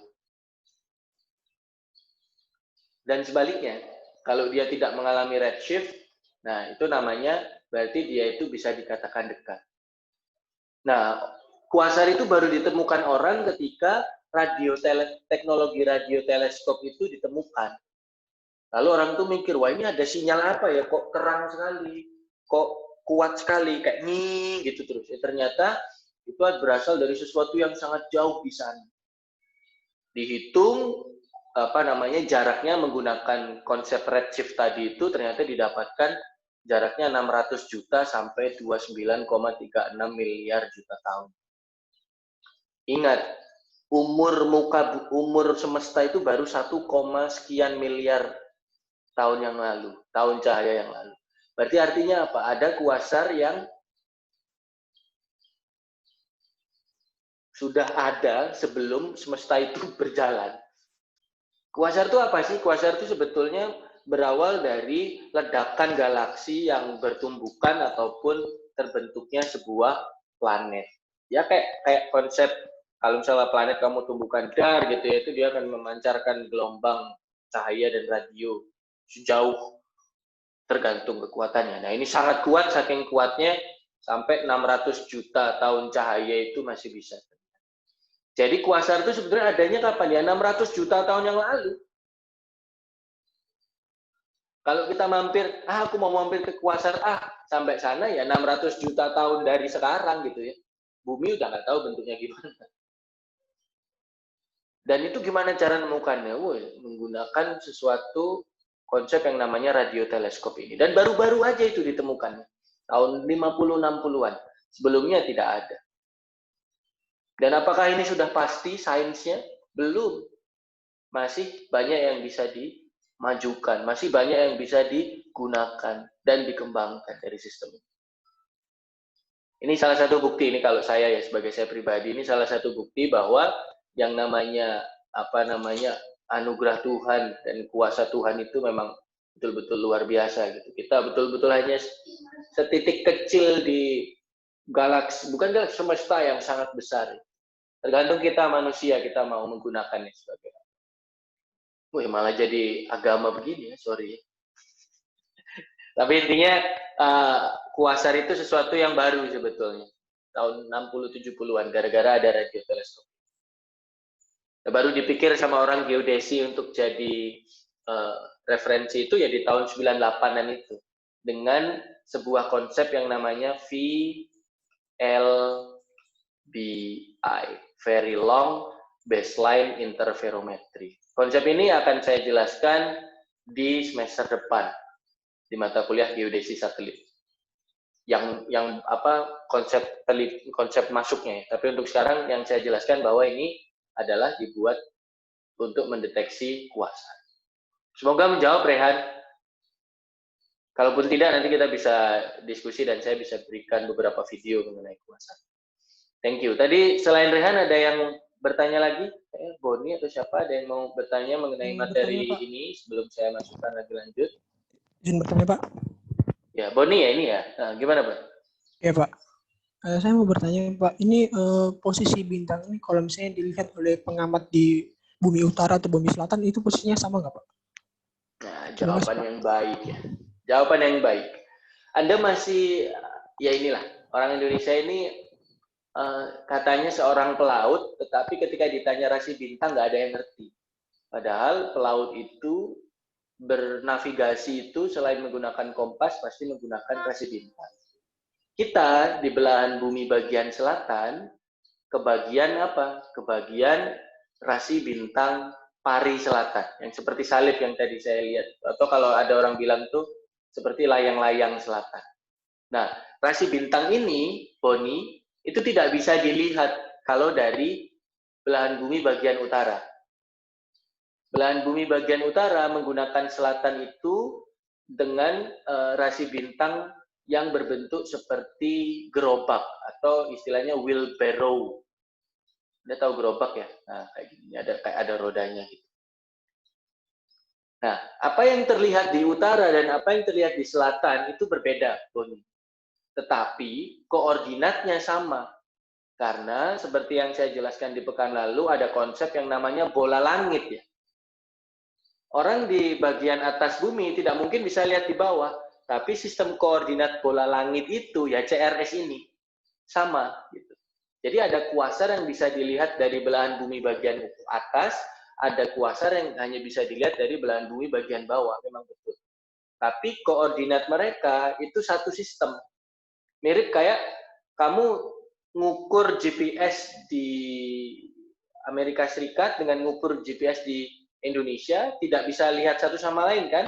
Tapi sistemnya sama, yaitu menggunakan WGS 84, karena dia sudah memiliki satu sistem referensi yang menyeluruh. Jadi jawabannya bisa jadi tidak terlihat, tetapi sistem koordinatnya sama. Jadi koordinatnya tetap di satu sistem. Begitu, Boni. Terima kasih pertanyaannya. Terima kasih, Pak. Ya, kita lanjut adik-adik sekalian. Masih sisa 3 slide, semoga selesai sebelum jam 9. Nah, masuk sebenarnya ke pertanyaan Boni tadi. Nah, terus koordinatnya gimana Pak bintang itu? Nah, inilah pendefinisian koordinat dari CRS. Maksudnya begini, Anda kalau nentuin posisi berdiri Anda, kan kalau mau pakai geodetik, berarti kan lintang bujur ya. Nah, pertanyaannya, koordinat bintang Sirius itu berapa Pak? Nah, inilah yang dinamakan pendefinisian koordinat. Koordinatnya menggunakan sistem koordinat celestial yang sudah saya jelaskan kemarin, kan ada 3 ya. Ada horizon, ada equatorial, right ascension, dan ada hour angle kan. Nah, yang kita pakai adalah yang kedua, yaitu yang equatorial right ascension atau equatorial ascensio recta. Ini adalah pendefinisian koordinat dalam sebuah CRS. Nah, kalau CRS-nya ini ada sekalian ingin kita ikatkan ke bumi atau earth centered atau mau dipusatkan ke bumi, maka kan yang namanya sistem koordinat pasti harus didefinisikan 3 hal ya. Yang pertama adalah titik nol, yang kedua adalah arah sumbunya, yang ketiga adalah besarannya. Nah, pusatnya ini ada di pusat massa bumi. Tapi nanti akan kita lihat satu contoh yang tidak menggunakan pusat massa bumi. Ini hanya contoh saja. Pusatnya pusat massa bumi, sumbu Z-nya mengarah ke sumbu rotasi bumi, atau tadi seperti yang saya bilang adalah N, C, P ya, bukan NCT, bukan NCT, tapi NCP. North Celestial Pole. Nah, sumbu X-nya mengarah ke vernal equinox, atau biasa disebut gini. Nah, titik balik Aries atau first point of Aries. Sumbu Y-nya ya tinggal melengkapi 90 derajat dari sumbu Z dan 90 derajat dari sumbu X. Nah, sudah dapat titik asal, sudah dapat arah orientasi, tinggal besarannya. Nah, kalau dalam sistem geodetik kan kita pakai lintang bujur, kalau ini konsepnya namanya adalah deklinasi dan ascensio recta atau right ascension dalam bahasa Inggris. Deklinasi ini berarti dalam notasi delta kalau dalam bahasa Yunani. Ascensio recta ini berarti alfa. Ascensio recta adalah alfa, deklinasi adalah delta. Ascensio recta itu sudut yang dibentuk dari vernal equinox ke tempat si bintang itu berdiri. bintang itu berada. Alias Ascensio Recta itu nama lain dari bujur. Kalau kita bicara kayak di bumi gitu ya, kayak posisi di bumi. Sedangkan deklinasi itu dari bidang ekuator ke arah utara atau ke arah selatan menuju ke titik si bintang itu berada. Yang garisnya ditarik garis lurus R dari pusat si sistem koordinatnya. Sehingga deklinasi itu nama lainnya adalah lintang. Tapi kalau kamu bicara mengenai koordinat dari si bintang, jangan sekali-kali kamu ngomong lintang dan bujur. Kamu harus ngomong deklinasi dan asensio recta. Saya ulang, asensio recta itu dari vernal equinox di bidang ekuator sampai ke bidang tempat si bintang itu berada, bidang meridiannya. Alias kalau dalam konsep bumi biasanya mirip bujur gitu. Deklinasi itu mirip lintang dari bidang ekuator ke utara atau ke selatan sampai ke titik si bintang itu berada. Nah, kenapa kok saya ingin memasukkan rumus ini? Rumus ini penting karena selain kita menggunakan besaran deklinasi dan asensio recta, kita juga bisa menggunakan besaran dalam bentuk kartesian atau XYZ. Tetapi besaran ini tergantung definisi dari R-nya. Nah, kalau R-nya diketahui, maka kita bisa pakai kartesian. Kalau R-nya tidak diketahui, maka mau tidak mau kita hanya menggunakan sudut, yaitu deklinasi dan asensio recta. Nah, seringnya kita jarang menggunakan R ini, kecuali R-nya itu dekat. Jadi, saya ulangi adik-adik sekalian, CRS ini itu nanti tidak hanya digunakan untuk mendefinisikan bintang, tapi juga untuk mendefinisikan satelit-satelit atau objek-objek benda langit yang dekat dengan bumi. Jadi kalau R-nya itu 500 kilo, 1000 kilo, 30.000 kilo, itu masih dianggap dekat. Nah, disitulah tempat satelit berada. Jadi nanti CRS akan banyak juga dipakai ketika mata kuliah geodesi satelit. Makanya saya kasih konsep ini sederhana saja. X itu adalah cos right ascension dikali cos declination. Y atau Y itu adalah sin right ascension dikalikan dengan cos declination. And then the Z atau the Z is the sinus of the declination. Z adalah sinus dari deklinasi. Nah, ini penting. R-nya biasanya tidak diketahui kalau bintang, kejauhan. Sekali lagi tidak ada meterannya yang bisa dibuat mengukur. Nah, mari kita lanjut sedikit. Nah, kita masuk ke contoh CRS-nya. Sisa 2 slide lagi. Contoh CRS-nya. Contoh CRS yang paling sering dan memang mungkin satu-satunya yang banyak digunakan, itu namanya adalah ICRS, International Celestial Reference System. Nah, ini sedikit beda dengan definisi yang tadi. Kalau tadi berpusat pada pusat massa bumi toh. Nah, kalau ini tidak. CRS biasanya menggunakan barycenter dari tata surya. Mana Pak barycenter itu, Pak? Saya taunya Bari stand up komedian yang garing itu. Wah, berarti harus sering nonton TV ya, biar tahu barycenter. Enggak. Barycenter itu adalah pusat dari tata surya. Apakah pusat dari tata surya ada di matahari? Tidak. Pusat dari tata surya itu adalah titik di mana kalau siapa yang punya kertas gitu ya, kertas, lalu Anda coba gini kan. Nah, ketika Anda sudah menemukan titik di mana kertas itu tidak jatuh, maka berarti Anda sudah menemukan titik pusat dari si kertas tersebut. Nah, anggap kertas ini sebagai tata surya. Nah, barycenter adalah titik di mana ketika Anda itu mencoba untuk menyeimbangkan tata surya itu, nah Anda menemukan titik seimbangnya, nah itu namanya adalah barycenter. Paham ya maksudnya ya? Titik pusat tata surya itu bukan di titik pusat matahari, tapi di barycenternya. Barycenternya ada di mana? Ternyata barycenternya itu ada di luar matahari sedikit, antara matahari dan Merkurius. Jadi istilahnya kalau Anda tiba-tiba berubah menjadi Thanos gitu ya, terus bisa meluncur keluar angkasa, Terus Anda pingin tata surya, saya pingin lihat keseimbangan tata surya. Terus Anda tempelkan jari Anda ke titik barisenter di tata surya yang dekat matahari itu, nanti tata surya akan imbang gini. Kayak gini kan, ini jatuh ya. Ya, lihat ya, ini jatuh ya. Karena saya tidak menemukan titik tengah atau barisenter dari si wadah TWS saya ini gitu. Nah, ini jatuh. Kalau kertas lebih gampang sih. Nah, ketika tata surya ini menemukan barisenter, pas di barisenternya, dia tetap nggak jatuh gitu. Ini saya pegangin biar contoh. Nah, ini nggak jatuh. Kalau jatuh berarti tidak pas di barisenter. Paham ya maksudnya? Nanti akan ada penjelasan lebih dalam mengenai barisenter di kuliah geodesi satelit.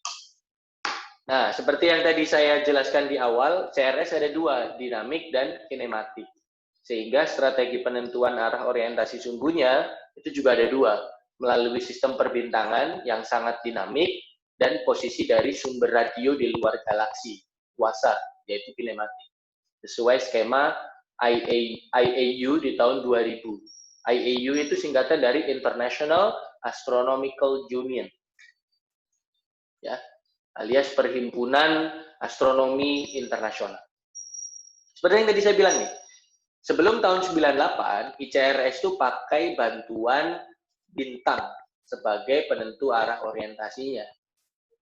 Jadi dari ICRS menjadi ICRF. Nah, walaupun masih menggunakan bintang, ternyata realisasinya yang dalam bentuk katalog namanya FK5, itu akurasinya sudah sampai 0,05 detik. Udah bagus banget sebetulnya untuk penentuan posisi. Tapi apakah cukup bagus? Manusia yang namanya tidak pernah puas. Wah, 0,05 ini masih jelek. Akhirnya mau dicari lagi. FK5 ini tahun 1980-an. Yang menemukan Pak Feller, siapa gitu, orang Jerman. Bisa cari di internet, bentuk FK5 itu kayak kubah yang di atasnya itu nanti ada koordinat dari setiap bintang yang sudah ada. Nah, FK5 ini diupdate di tahun 90-an oleh satelit Hipparcos. Satelit Hipparcos ini memasukkan lebih dari 120.000 bintang. Akhirnya FK5 menjadi lebih teliti, FK5 plus Hipparcos, dengan ketelitian 0,005 detik. Akhirnya di tahun 98 kalau tidak salah, baru lagi, ini kan FK5, ada lagi FK6. FK6 itu development paling baik dari sistem perbintangan dengan akurasi 0,0003 detik. Ada yang tahu 0,0003 detik itu berapa meter? Kalau ada yang tahu, nilai catatan hari ini auto 100.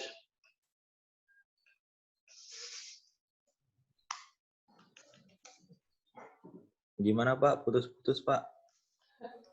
Saya ulang ya. Ya Pak. Kan kalau Anda lihat di resume share ini, FK6 itu ketelitiannya 0,0003 detik.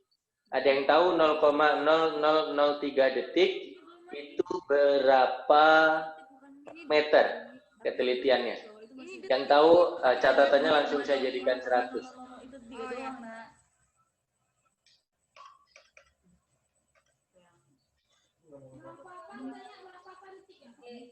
Sintaks error. Ayo, sintaks error, ayo. Silakan. Saya beri waktu ya 1-2 menit lah. Cari di internet tuh langsung ketemu kok biasanya.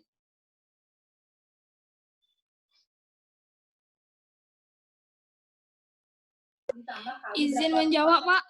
Yuk, berapa?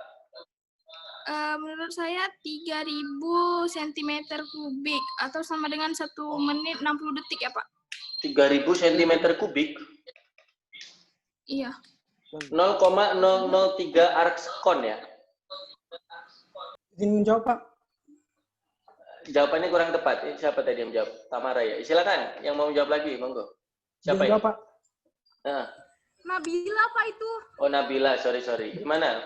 Boni ya? Gimana Boni? Berapa jawabannya, Bon? Saya jawabannya 8,3333 kali 10 × 8, Pak.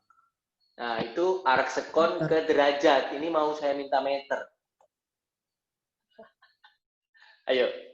Udah benar ya? Angkanya sudah benar ya? 8,333 kali 10 pangkat minus 8 derajat. Betul. Tapi bukan derajat yang saya minta. Meter. Berapa meter? Izin menjawab, Pak. Yuk. 2,9996 kali 10 pangkat min 9 meter per detik kuadrat. Kok meter per detik kuadrat? Meter saja adik sekalian.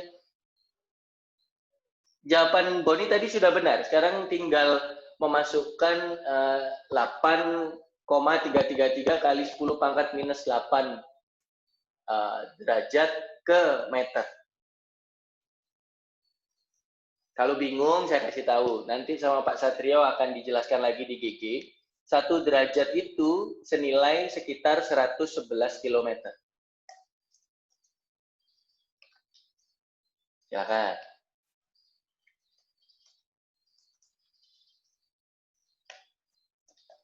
Izin menjawab, Pak. Yuk. Berapa? Salah. Berapa? 0,0927681. 0,0?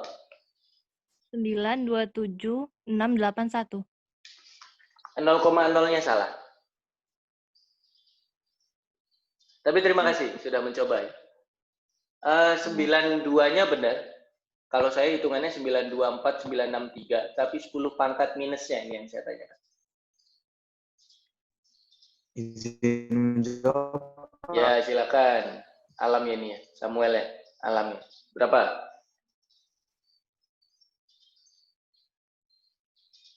Ayo, berapa? Iya, Pak. 22 meter. Hah? Gak kedengeran? 0,0092, Pak. 0,0092. Berarti 10 pangkat minus 3 ya? 92 pangkat. Iya, Pak. 9,2 kali 10 pangkat minus 3, Pak. Oke. Apakah benar? Kita coba hitung sama-sama adik-adik sekalian. Yuk. Tadi sudah betul yang disampaikan oleh Boni, yaitu 8,333 kali 10 pangkat minus 8 derajat. Itu sudah benar.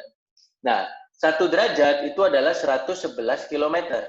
111 km itu sama dengan berapa meter? 111 kali 10 pangkat berapa meter kira-kira? Gampang loh. 10 pangkat 3. 10 pangkat 3 ya? 10 pangkat 3, Pak.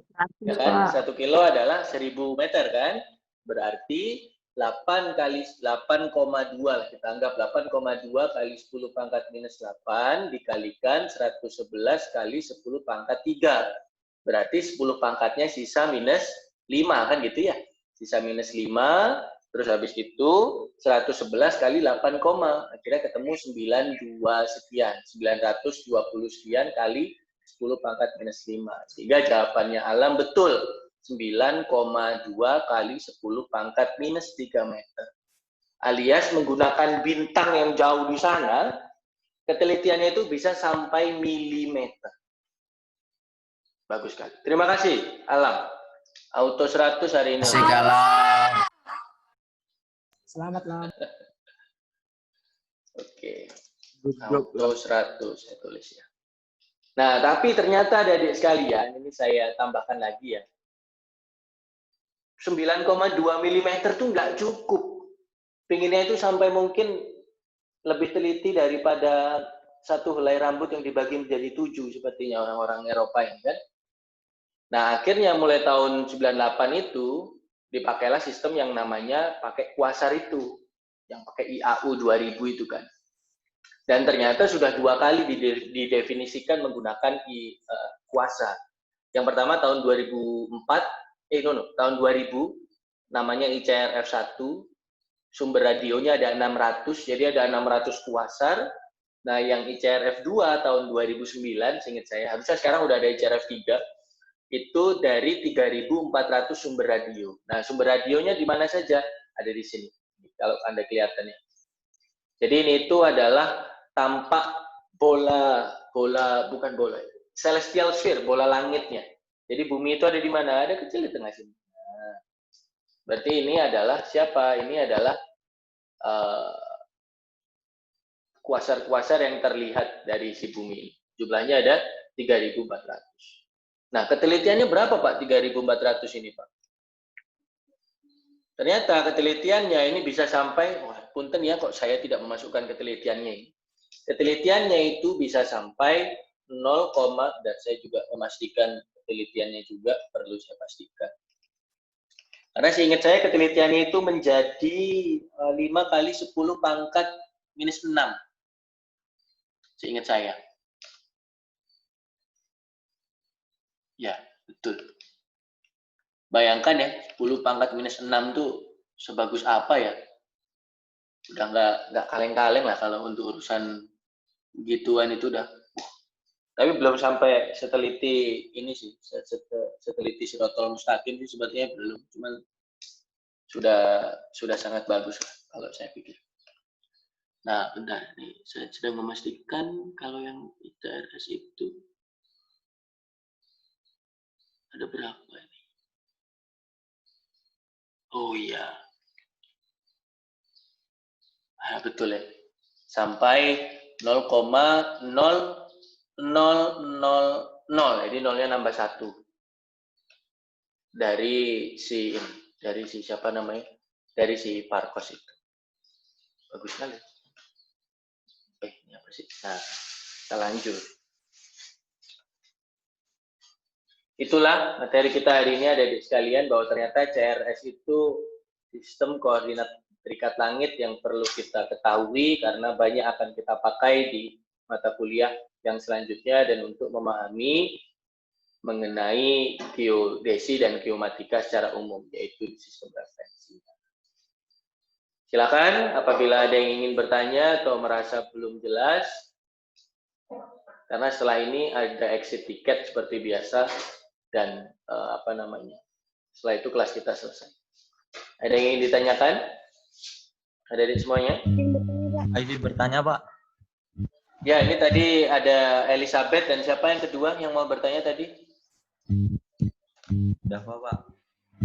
Oh, Dava, oke. Pak, izin Elizabeth bertanya. dulu ya, silakan Elizabeth. Mau tanya apa? Silakan.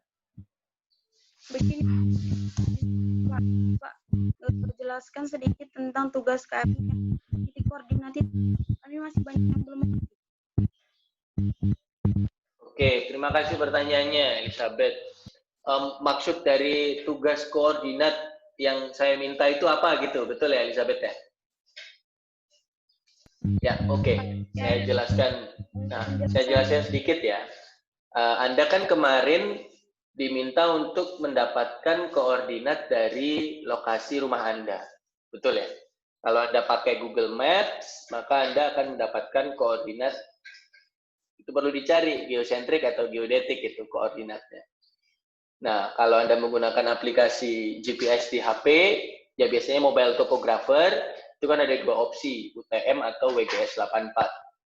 Nah, untuk pelajaran mengenai UTM, itu memang belum diajari oleh Pak Satrio di GG. Nanti akan dipelajari. Namanya adalah sistem proyeksi koordinat, UTM itu. Beserta TM3, beserta Mercator, beserta Lambert, dan yang lain. Nah, WGS 84 itu adalah nama dari sistem referensi yang digunakan. Jadi, kalau Anda pakai UTM, ya itu tidak salah. Tetapi UTM ini adalah sistem koordinat kartesian, yang mana masih agak terlalu susah untuk dihubungkan dengan geodetik dan geosentrik untuk sekarang, karena materi Anda masih belum sampai ke sana. Sehingga, saya sangat apresiasi ya, kemarin banyak yang bertanya, via PM ataupun via grup mengenai tugas ini, berarti Anda engage dengan kelas ini. Yang ingin saya masukkan adalah, berarti ketika Anda ambil di Google Map, itu Anda harus tahu, dia itu geosentrik atau geodetik. Nah, setelah itu ketika Anda pakai di GPS di HP, itu, kalau dalam hal ini mobile topographer, itu Anda bisa lihat di situ, itu geodetik atau geosentrik. Nah, setelah itu, apa yang perlu Anda lihat atau lakukan? Memahami bagaimana cara mentransformasi atau mengubah dari geodetik ke geosentrik. Itu satu. Tidak perlu pakai hitung-hitungan karena kan memang belum bukan berhitungan oleh Pak Satrio di GG ya. Yang penting Anda tahu, oh ternyata Pak, geodetik dan geosentrik itu bedanya terletak di lintangnya Pak. Kalau bujur kan masih sama. Nah, akhirnya lintangnya itu harus pakai rumus Pak. Rumusnya apa? Rumusnya begini. Atau kalau masih belum mengerti rumusnya, ya nggak apa-apa, dijelaskan secara umum saja. Dari yang titik pusat itu Pak, saya harus menemukan lagi dulu garis normal, baru setelah itu saya akan bisa menghitung geodetiknya Pak, kalau dari geosentrik. Dan sebaliknya, kalau dari geodetik ke geosentrik, berarti harus menemukan titik ke pusat dari si bola atau elipsoidnya itu. Nah, itu untuk geodetik dan geosentrik. Untuk kartesian, nah udah saya jelaskan tadi kan, beberapa di video juga, bahwa kartesian itu sebenarnya sama seperti geodetik ataupun geosentrik, tergantung mau pakai yang mana. Yang berbeda hanyalah X, Y, dan Z-nya, kan begitu. Dan untuk menemukan X, Y, dan Z-nya, itu bagaimana rumusnya? Ya sebetulnya tinggal, kalau Anda punya nih, kalau Anda bisa, mana contoh. Nah, kalau Anda bisa melihat, ya ini kan X, ya ini Y gitu ya, ini X, ini Y, dan ini Z gitu. Nah, kalau diketahuinya adalah bujur dan lintang, maka sebetulnya dari lintang itu bisa dicari berapa X dan Y-nya serta Z-nya. Dari bujur bisa dicari berapa X dan Y-nya. Anda sampaikan begitu aja udah bagus gitu. Saya sebenarnya ingin tahu Anda bukan tanpa ya, sebelum diajari itu pemahamannya udah sampai mana. Kalau ternyata emang belum sampai mana-mana juga tidak masalah. Karena ini adalah tugas yang nanti membuat Anda mengerti. Harapan saya juga membuat Anda semakin ingin tahu gitu. Nah, itu adalah untuk geodetik, geosentrik, dan kartesian. Nah, kalau kita bicara toposentrik, sebetulnya mudah ya. Dari awal saya bilang bahwa toposentrik itu lokal. Ya sudah, rumah Anda anggap saja sebagai 0,0,0 boleh gitu loh dari sistem toposentrik yang Anda punya. Asalkan di bawahnya Anda jelaskan, saya berasumsi bahwa rumah saya adalah titik pusat dari sistem koordinat toposentrik yang saya buat, Pak. Dengan ikatan ke geodetik, di mana koordinat rumah saya kalau di geodetik itu sekian. Karena kan yang penting toposentrik itu harus ada pengikatan ke geodetik atau geosentrik. Nah, itu untuk toposentrik. Nah, kalau untuk astronomi, kan sebetulnya sama. Tapi lagi-lagi bedanya ada di lintangnya. Nah, untuk lintang ini, Anda tidak perlu menjelaskan sampai rumus lagi, karena Anda harus mencari defleksi vertikal, kan? Tinggal jelaskan saja. Untuk bisa mendapatkan lintang astronomik, Bapak, saya harus melakukan pencarian defleksi vertikal terlebih dahulu, agar nanti dari garis normal bisa saya rubah menjadi garis vertikal. Yang seperti itu yang saya inginkan. Dan terakhir, kalau untuk celestial, ya berarti Anda bilang, nah, karena ini titiknya bukan berada di, benda langit, karena ini ada di bumi, maka untuk celestial belum dipakai. Gitu. Secara umum seperti itu sebetulnya. Tapi melihat beberapa pertanyaan adik-adik kemarin dan juga hari ini ketika kelas, untuk yang bagian itu sepertinya tidak menjadi sebuah penilaian yang besar ya. Jadi kalau ternyata di situ belum bisa menjelaskan, tidak masalah. Yang penting di bagian yang lain, khususnya di bagian yang awal, itu bisa menjelaskan. Ya nanti nilainya dari situ. Harapan saya bisa membuat Anda itu paham, oh ternyata cara umumnya begini toh. Oh ternyata cara itunya begini. Begitu. Itu Elizabeth, semoga menjawab. Izin bertanya, Pak. Oh iya, gimana Tamara? Perkenalkan Pak, nama saya Tamara, NIM 42. Jadi kan Pak, yang celestial itu kan yang pertama, itu kan kita pakai yang vernal equinox. Oh, yang itu equatorial right ascension, betul. Terus? Ya. Apa sih cara nentuin kenapa kita harus pakai vernal equinox itu dulu gimana ya Pak? Nah, pertanyaan yang baik. Kenapa kok vernal equinox gitu? Kenapa kok bukan yang lain gitu ya? Betul nggak? Kenapa kok nggak titik Virgo aja atau titik Sagittarius gitu kan? Jawabannya mirip seperti kenapa dulu itu pakai meridian Greenwich. Kok nggak meridian Medan atau meridian Lampung atau bahkan meridian Jakarta atau Yerusalem gitu.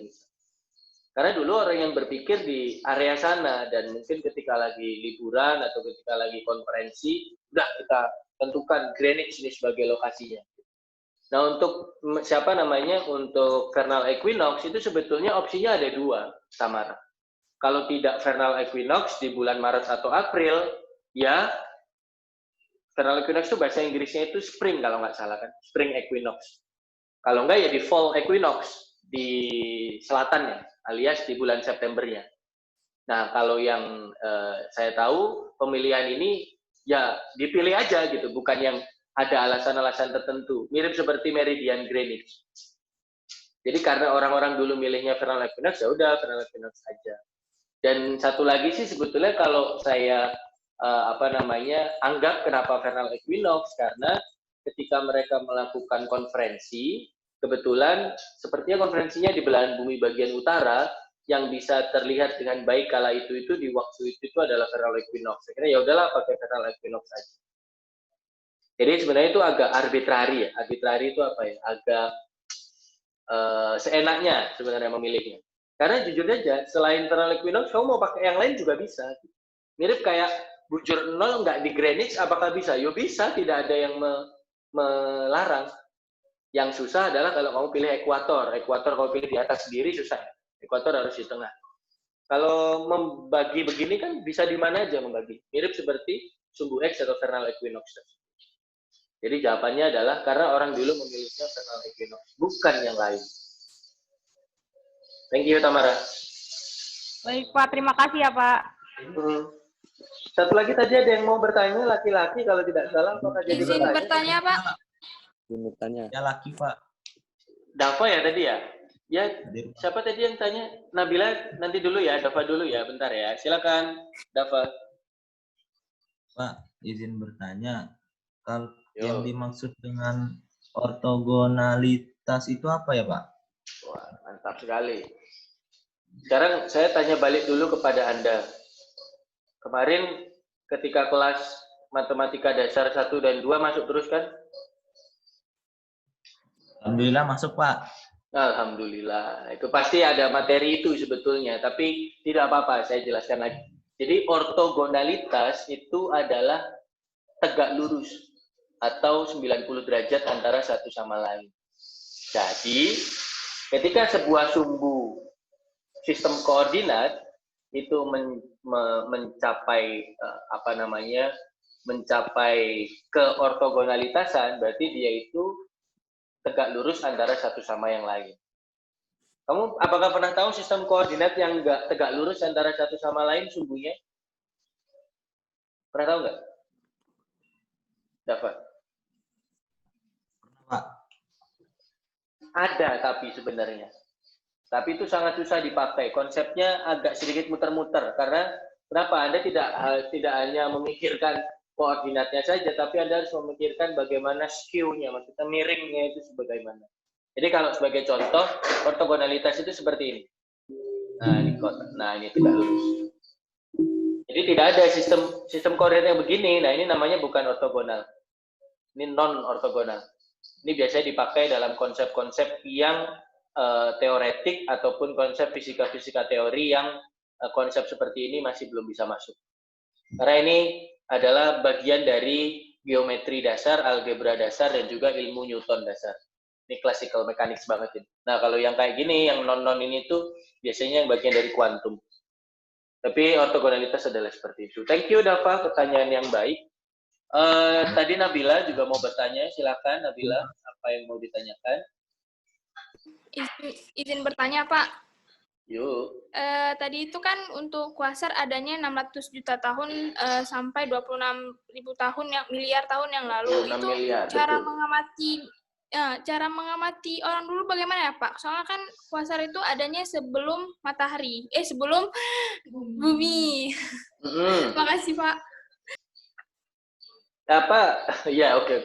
26 juta tahun dan juga 600 juta sampai 29,36 miliar juta tahun itu adalah jaraknya, Nabila. Bukan berarti bumi belum ada, orang, wah ini ada kuasar, enggak. Jadi Konsep sama seperti cahaya matahari. Kamu tahu cahaya matahari yang mengenai kulitmu, yang membuat kulitmu itu menjadi hitam itu cahaya matahari yang terpancar berapa menit yang lalu dari matahari. Tahu nggak? Bingung nggak? Bingung maksudnya? Atau gini, Anda coba lihat matahari, jangan lihat matahari si buta. Anda coba lihat matahari secara singkat, sekarang gitu. Anda tahu nggak matahari itu adalah kondisi matahari ketika kapan? Masih nggak paham? Saya rubah pertanyaannya. Nabila coba lihat Dava. Nah, ketika kamu lihat Dava, itu Dava yang sekarang, Dava yang lalu, atau Dava di masa depan? Nabila. Dava yang sekarang kayaknya Pak ya. Dava yang sekarang ya. Kecuali tiba-tiba Dava internetnya nge-lag, jadinya dia gerak sekarang, geraknya nanti 10 detik kemudian. Nah, itu berarti Dava masa lalu. Nah, matahari, itu kalau kamu lihat sekarang, itu sebetulnya kondisi matahari 8 menit yang lalu. Karena cahaya matahari itu membutuhkan 8 menit untuk bergerak dari si matahari ke bumi. Nah, artinya berarti apa? Apa maksudnya 600 juta tahun ini, Pak? Tahun cahaya. Berarti si kuasar itu memancarkan cahayanya 600 juta tahun yang lalu. Baru sampai ke kita sekarang. Itu maksudnya. Jadi bukan ada sejak 600 juta tahun yang lalu, habis itu bisa kita awasi sejak 600 juta tahun yang lalu. Tidak. Kita baru mengawasinya sekarang, Nabila. Tapi sebetulnya si kuasar itu bersinarnya 600 juta tahun yang lalu, karena jaraknya di kita adalah 600 juta tahun. Jadi kalau tambahan kayak konsep kiamat ya kan, kalau Nabila kan berkerudung juga, konsep kiamat itu kan ketika matahari itu meledak atau matahari itu tiba-tiba tidak memancarkan cahaya, kita selama 8 menit masih bisa rebahan, masih bisa main TikTok, masih bisa telepon orang tua dan yang lain. Tapi setelah 8 menit sinar terakhir matahari sebelum meledak itu sampai ke kita, setelah itu total darkness, kita langsung meninggal kan gitu. Itu maksudnya Nabila ya. Walaupun Nabila sudah tidak melihat saya di kayaknya. Apakah terjawab Nabila? Baik Pak, terjawab. Terima kasih Pak. Thank you. Satu lagi terakhir, silakan. Apabila ada yang ingin bertanya. Firman ya, silakan Firman. Firman Juliansyah. Monggo. Iya Pak, jadi saya ingin bertanya tentang sistem koordinat celestial ini Pak. Untuk apa? Orientasinya itu kan kita menuju arah North Celestial Pole dan ya, juga menuju arah Vernal Equinox. Itu apakah Vernal Equinox ini ortogonal gitu Pak terhadap North Celestial Pole ini Pak? Pasti ortogonal ya. Karena sistem koordinat yang dari tadi saya jelaskan mungkin sejak awal semester sampai akhir semester nanti itu pasti ortogonal. Gitu. Baik Pak.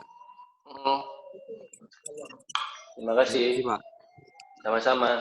Nah, karena pertanyaan singkat, saya buka lagi satu pertanyaan. Silakan Kaleb. Izin bertanya, Pak. Ya, silakan Kaleb. Mungkin searah sama Bang Firman tadi terkait dengan sistem koordinat bintang celestial itu, Pak. Nah, kan kalau misalnya mentransformasikan misalnya geodetik ke geosentrik, itu berdasarkan dari sumbunya bisa dilihat dan arah orientasinya. Dan kalau toposentrik juga berdasarkan titik nol kita mau di mana, tapi kita harus ngubungin ke geosentrik dan geodetiknya yang sesuai dengan BM yang berlaku. Betul. Nah, terkait apa Pak? Ini Pak celestial. Nah, kalau misalnya saya ada nih koordinat geodetik dan geosentrik. Nah, kalau misalnya saya mentransformasikan ke celestial, itu unsur parameter apa ya Pak yang bisa saya capai untuk dapat koordinatnya itu Pak? Terima kasih. Pertanyaan yang sangat baik ya. Dan penjelasannya sedikit sebetulnya sudah saya sudah saya bahas sedikit di pertemuan video kemarin yang saya share. Ingat, celestial itu ada 3. Yang pertama adalah horizon. Horizon itu mirip kayak toposentrik. Yang kedua adalah equatorial right ascension, seperti yang sekarang saya jelaskan. Dan yang ketiga itu ada yang namanya equatorial hour angle. Nah, untuk bisa mengkoneksikan geodetik dengan right ascension, atau geodetik dengan si celestial ini, kita bisa menggunakan yang namanya hour angle. Hour angle itu sudut waktu. Jadi, geodetik, bujurnya nolnya di mana? Di Greenwich kan? Betul nggak? Nah, nolnya kan di Greenwich, meridian geodetik. Sedangkan meridian siapa namanya? Meridian celestial equatorial hour angle sih. Equatorial right ascension ada di vernal equinox. Nah, hour angle itu mengetahui berapa sudut antara meridian Greenwich dengan vernal equinox. Jadi kalau kamu tahu bujur, nanti kalau kamu mau nyangkutin ke mana namanya vernal equinox, tinggal bujur ditambah dengan hour angle dari si siapa namanya meridian Greenwich ke vernal equinox. Nah itu X-nya. Kalau untuk Z-nya pada dasarnya dianggap berimpit. Jadi sama aja. Z-nya berimpit, Y-nya berimpit, kan X-nya yang tinggal diputar sedikit kan sebetulnya gitu ya. Ketika Z diputar kan X sama Y akan ngikut Z gitu. Nanti X sama Y-nya udah sama. Nah sekarang yang jadi pertanyaan tinggal pusatnya. Kalau pusatnya sudah sama, yaitu sama-sama di pusat massa bumi, berarti oke. Tinggal pakai hour angle tadi udah beres. Dan itu yang biasanya terjadi.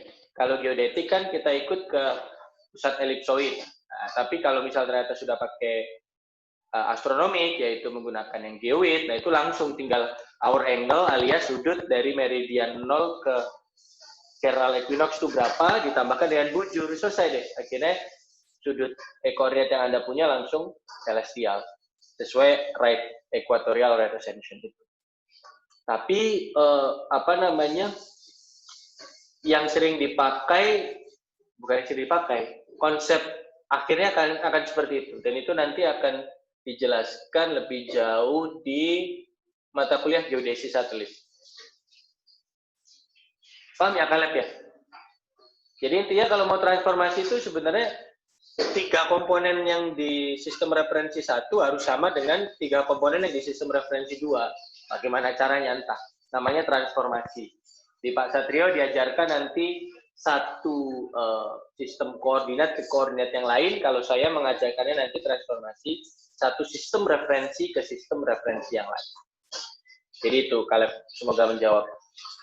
Terima kasih, luar biasa semuanya. Saya sangat bahagia melihat catatan kalian, melihat hasil kuis kalian secara singkat tadi barusan saya lihat, dan beberapa hal yang lain yang membuat saya yakin bahwa materi yang saya bawa ini ternyata dipahami oleh kalian gitu ya. Saya sangat senang sekali. Pak Kosasi juga kemarin menyampaikan salamnya karena merasa anak-anak 2019 ini luar biasa, pertanyaannya banyak dan betul-betul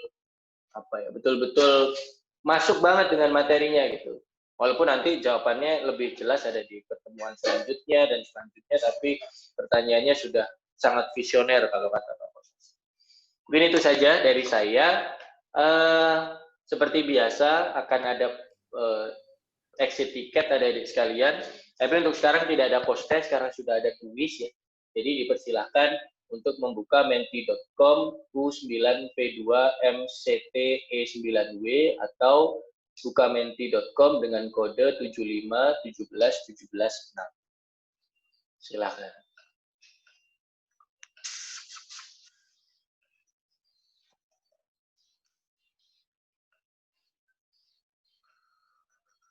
Bentar, saya buka ininya dulu.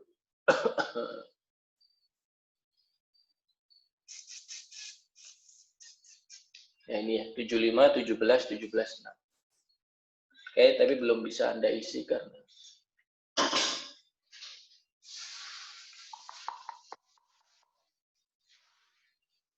nah, oke, present. Nah, udah banyak yang mengisi. Terima kasih. Ya, 75, 17, 17, 6 ya, di menti.com.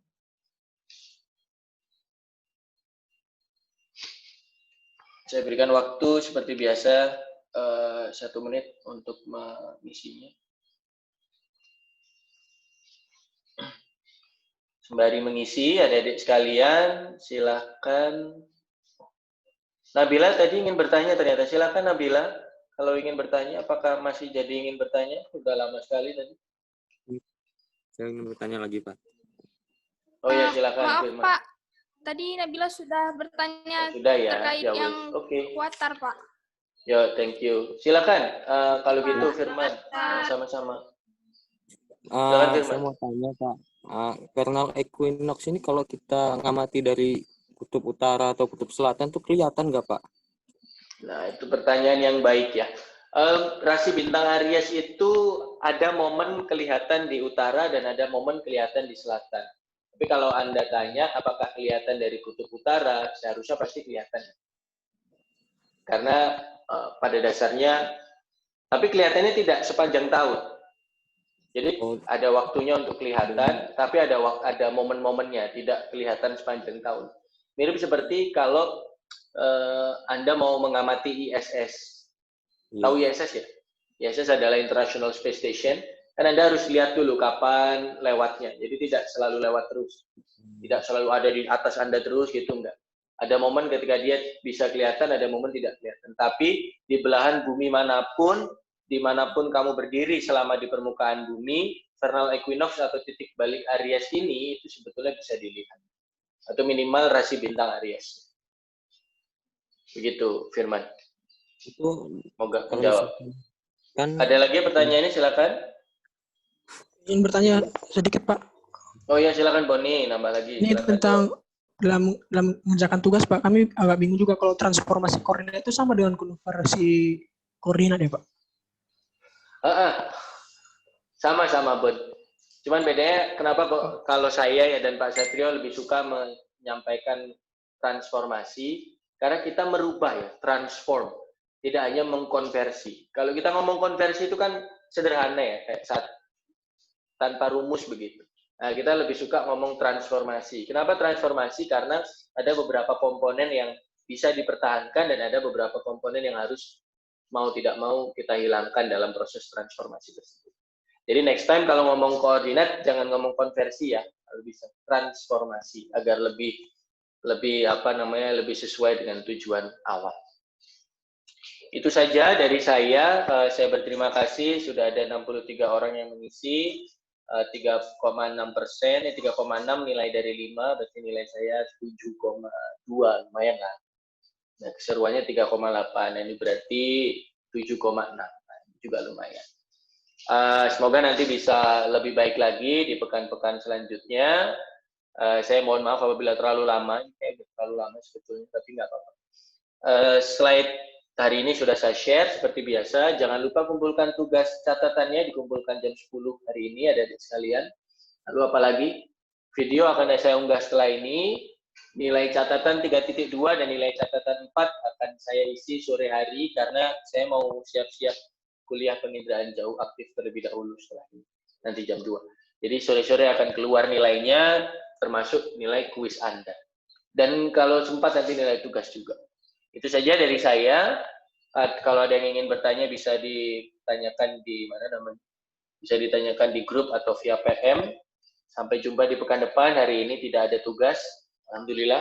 Tapi di pekan depan akan ada tugas gabung dengan tugas CRS. Oh, saya lupa kan? Saya tadi lupa apa? Ternyata saya baru ingat, yaitu ini absen. Nah, kalian nggak absen bingung nanti. Tadi ada beberapa anak-anak yang menuliskan namanya di chat saya, belum sempat saya cek, tetapi terima kasih untuk kelas A masuk semua ya, luar biasa memang kelas A ini. Nah, untuk kelas B yang HP iPhone saya juga masih belum di tempat, saya biasanya tahu nama-nama yang itu. Disampaikan saja kalau sudah di iPhone ya. Maulida, Nabila, dan Putri, apakah sudah di iOS atau memang belum absen? Pak. Sudah, Pak. Di mana, di iOS atau gimana? Iya, Pak. Nabila di iOS. Oke. Atau gini aja, dari nama-nama yang ini yang merasa belum absen bisa angkat tangan. Sebentar, saya share. Sudah ke-share ya, harusnya ya? Saya, Pak. Saya tuh. Calvin. Oke, thank you, Calvin. Lanjut, siapa lagi? Saya, Pak. Saya, Pak. Tuh, saya siapa tuh? Muhammad siapa? Muhammad Afan, Pak. Belum ada mukanya. Marius belum ya? Marius, saya set. Terima kasih, Marius. Saya, Pak. Di on kan dulu mukanya ya. Putri Nur Rahma juga sudah. Thank you. Saya, Pak. Oh ya, Bim. Saya, Pak. Muhammad Afan, Pak. Oh, terima kasih, Bima. Sudah ya, Bim. Muhammad apa ya, nih? Pak. Makasih, Pak. Muhammad siapa ini? Pak. Hadir, Pak. Oh, Muhammad Afan. Oke, Muhammad Afan. Aduh, masih loading. Hadir, Pak. Renaldi Husain. Ya, sabar. Terus siapa namanya nih? Fauzi Tamawi Sesa sudah. Terus satu lagi nih siapa nih? Marius sudah. Pak, saya hadir, Pak. Nabila Putri. Ya, bentar ya. Sabar ya. Oke. Maaf, Pak. Saya Putri Maisaro hadir, Pak. Mukanya dulu. Tadi siapa tadi yang itu? Rinaldi Husain mana? Hadir, Pak. Bareng. Oke. Jadi satu sama orang ya. Ya. Lain kali izin ya. Thank you. Putri Maisaro. Dihidupkan dulu. Terima kasih. Nah, lalu yang belum ada Maulida Nurul, Herfian Fajar, Weni Swetri, Iqbal Abiwijaya, dan Anggi Fernando. Oh. Silakan yang belum absen. Pak, izin, Pak. Saya Raymond ada, Pak. Raymond tidak ada di sini, santai aja. Kalau tidak ada di sini udah langsung hadir kok. Saya ulang ya, Maulida Nurul, Herfian, Weni Swetri, Iqbal Abiwijaya, dan Anggi Fernando. Nah, itu belum. Herfian sudah tidak di Tera, Pak. Herfian keluar Iya, dari lupa Tera. ya. Sorry. Ya. Diingatkan terus, Herfian berarti enggak ya. Maulida, Weni, Iqbal, dan Anggi. Pak Weni hadir, Pak. Pak Iqbal hadir. Ya, Iqbal hadir. Thank you. Mukanya kelihatan. Mana Weni? Ya. Itu bukan Firda. Siapa tuh? Pak, saya Anggi hadir, Pak. Oke, Anggi hadir. Ya, tadi yang ngomong Pak siapa tuh? Saya Maulida ya. Oke, Maulida. Siap. Weni, mana mukanya Weni? Nah, mana mukanya Weni nih? Terakhir. Halo, Weni. Di mana Weni? Halo, Weni-nya mana? Saya tidak melihat kameranya. Weni, Pak. Halo. Mana? Tidak terlihat. Aduh, mana Weni? Saya cek Weni. Iya, ada loh di sini. Oke, terima kasih Weni. Sudah terlihat. Kalau begitu sudah masuk semua kelas A dan kelas B. Saya sampaikan juga ternyata yang sudah mengisi adalah 90 orang. Tapi kelas kita ada berapa ini jumlahnya? 52 plus 48. Ini pas 100, berarti ada 10 orang yang tidak mengikuti kuis. Itu saja dari saya. Nanti kalau ternyata nilai Anda tidak ada, bisa tanya ke saya, tapi sudah merasa mengisi. Harap siapkan bukti-bukti mengikuti kuisnya tadi. Apabila ternyata merasa ngisi tapi nggak ada, harusnya sih nggak mungkin ya. Masa iya Google Form salah masukin kan nggak mungkin. Itu saja dari saya tutup. Sampai jumpa di pekan depan, adik-adik semuanya. Semoga videonya hilang lagi. Nah, semoga kalian tetap sehat di pekan ini. Jangan lupa selalu pakai masker ya. Kata orang pakai masker di dalam rumah, itu kayak Rangga ini pakai masker nih. Saya sangat berterima kasih sekali. Walaupun di dalam rumah ya. Saya juga pakai masker di dalam rumah. Jangan lupa masker scuba tidak boleh ya kan. Sudah tidak SNI. Ada yang bilang malah harus SNI sekarang. Terus ini kenapa Stani menggunakan background orang ya saya.